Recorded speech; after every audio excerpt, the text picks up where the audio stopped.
മാളു ഇന്ന് $25 ബൊഫേക്ക് മാക്സിമം കഴിച്ചോണം കേട്ടോ, full കഴിച്ചോണം, 1 inch പോലും വിട്ടേക്കരുത്. അത് ഉറപ്പ് തരുന്ന കാരണം ഇന്നലെ പട്ടിണിയായിരുന്നു. ഞാനും ഇന്നലെ രാത്രി ഒന്നും കഴിച്ചില്ല, ഇന്ന് കഴിച്ച് തീർക്കണം. ഫസ്റ്റ് റൗണ്ട് തുടങ്ങിയാലോ?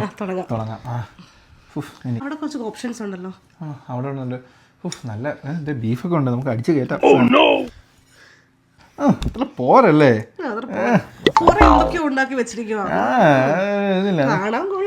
എന്നാലും പൈസ കൊടുക്കുന്നതല്ലേ, കഴിക്കാൻ പറ്റുമോ? ഫുള്ള് കഴിച്ചേക്കല്ലേ. സ്ലോ മോഷൻ അപ്പം ഉണ്ടാക്കിയിടുന്നത് ഇവിടുന്ന് അപ്പം കിട്ടിയിരുന്ന് മരിച്ചാൽ മതിയായിരുന്നു. പൊന്നു മോനെ സ്ലോ മോഷൻ കാണിക്കാതെ അപ്പം ഒന്നും ഉണ്ടാക്കി കൊട്ടക്കകത്തിടാ. ഒഴിക്കുന്ന പോലെ കാണിക്കാതെ ഒരു അപ്പം 1/2 മണിക്കൂറായാലും അവർ അപ്പത്തിന് വേണ്ടി വെയിറ്റ് ചെയ്യാൻ തുടങ്ങി. അതോ എടി ലൈവ് കൗണ്ടറിൽ നിന്നേ ഒരുത്തന് അപ്പം കിട്ടി, അതിന്റെ ആഘോഷ പ്രകടനങ്ങളാ അവിടെ. ഒരുത്തനേലും കിട്ടിയല്ലോ.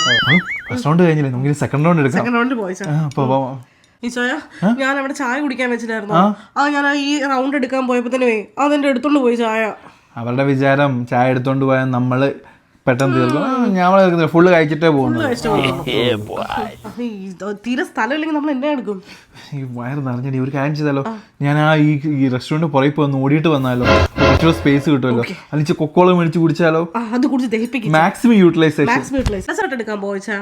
എന്റെ വയർ ഫുള്ള് നിറഞ്ഞടി, ഞാൻ ഫുള്ള് കഴിച്ച് ഡെസേർട്ട് എനിക്ക് വയ്യ ഡെസേർട്ട് കഴിക്കാൻ. കുഴപ്പമില്ല, എന്നാലും ഞാൻ ഒരു 5 ഗുലാബ് ജാമുൻ, 2 സെറ്റ് ഐസ്ക്രീമും, കുറച്ച് പായസം, കുറച്ച് കട്ട് ഫ്രൂട്ട്സും, എല്ലാം കഴിക്കണം. അത്രേ ഉള്ളൂ.